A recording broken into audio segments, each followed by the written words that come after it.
ways, he's worse than Bernie. She's worse than Bernie. Low IQ. He's a low IQ individual. She happens to be really a low IQ individual. She really does. She has a very low IQ. Says the man who walks around saying tomato, tamale, man, woman, apple. It brings us back to Pete Wehner's analysis. He goes on, quote, the whole landscape of the campaign has been transformed.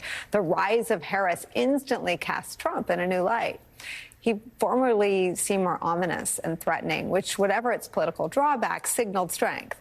Now he just seems not just old, but low energy, stale, even pathetic. He has become the political version of Fat Elvis. That's where we start the hour with some of our favorite experts and friends.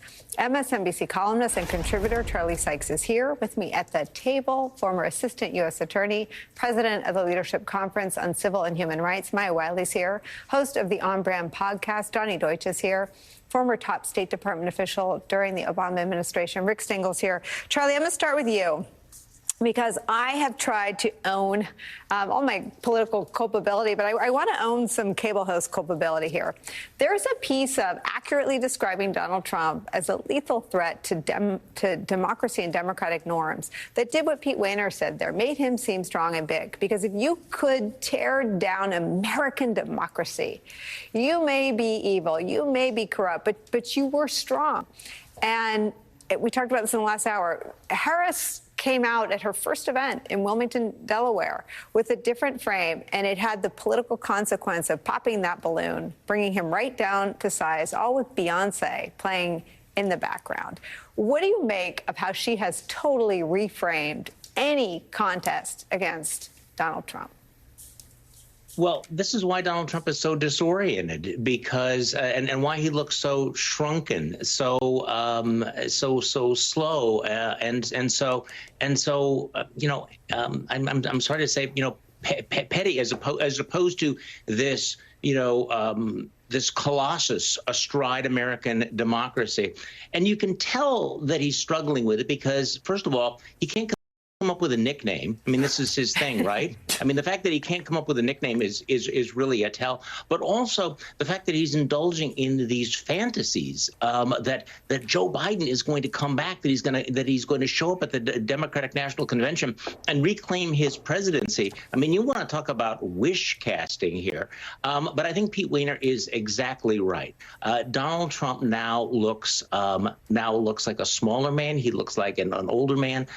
He is the old man in the campaign. And I do think that there is some deep sense of how awful it would be for Donald Trump to have his political career ended by a black woman. And so normally all of his normal instincts, which he will indulge, will be to play the birther card, which he started doing 4 years ago, talking about her race. His campaign is now putting out blatantly racist memes that really, are not dog whistles, they are foghorns, because he cannot figure out how to deal with this woman. And what's amazing about this is that he's had weeks, if not months, to prepare for it. Now, his campaign, I think has a strategy for doing it, but as we've talked about on the program, it's the candidate stupid. And there's something in Donald Trump's psyche that is deeply, deeply troubled by this particular challenge. I keep thinking, Maya, about the piece of testimony from the January 6th Select Committee. I think it was Cassidy Hutchinson's live testimony where she said, or no, maybe it was Sarah Matthews, but he said to one of his press aides, I can't believe I lost to this guy. Imagine what the testimony will be if and when he loses to this woman. This black Asian woman with a Jewish husband.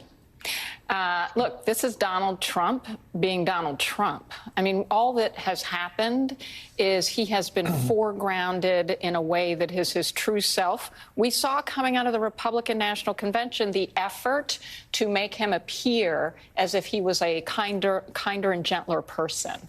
And that's never been who he is from whatever he has projected publicly. But when it comes to race, Beginning in the 1970s, when the Nixon administration's Department of Justice went after him for race discrimination in housing, when we heard that in the 1980s that black employees had to be cleared from a casino floor if he was going to walk across it because he didn't like seeing them, or in 1991 when he was apparently accused of calling his black accountant, talking about his black accountant, hating that a black guy was counting his money. I mean, I say this because if you then go all the way into how he campaigned in 2016, we're not seeing anything new. Yeah. And when we talk about what happened with the insurrection, look, he has, every time he's had a black prosecutor go after him, he has lost his mind. Yeah. And all he was able to do is revert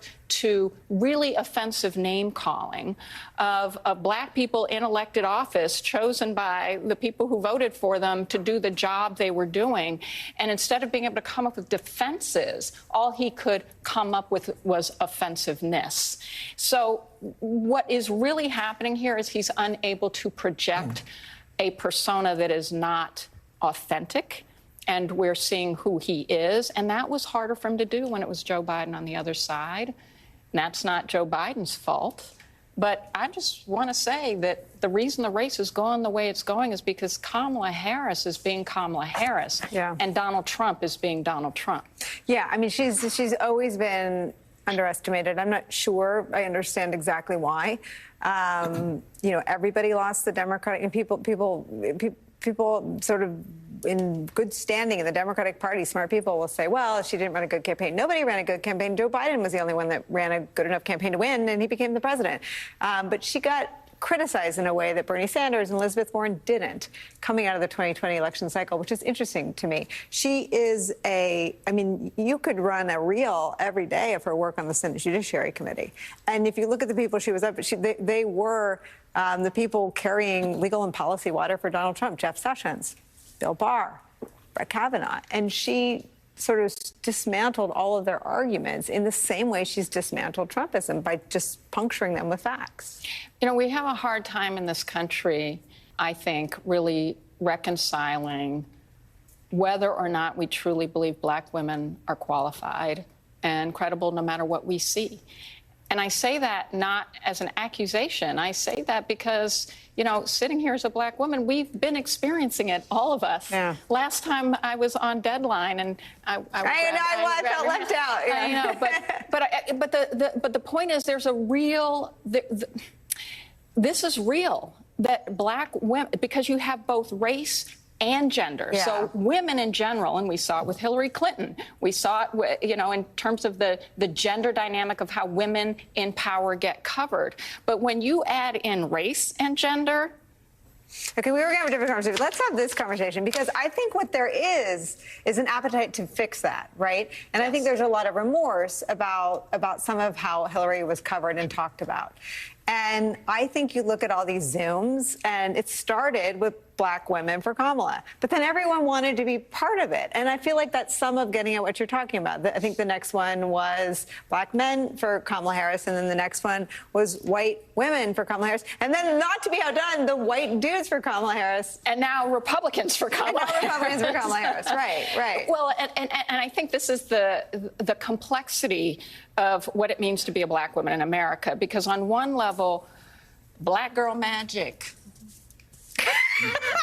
I just gave you some I just felt it. magic fairy I felt dust. it. Oh my God. You know, we're put on a pedestal on one level, and then dealing with the very real and long-standing stereotypes on another, right? Yeah. And both those things can be true at the same time.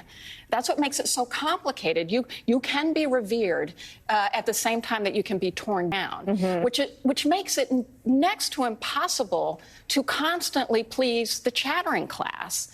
Because to be able to be strong and confident, but then not angry, to be able to be your authentic self but not laugh too hard, to be like all these things, and then to constantly have to demonstrate just how good you are.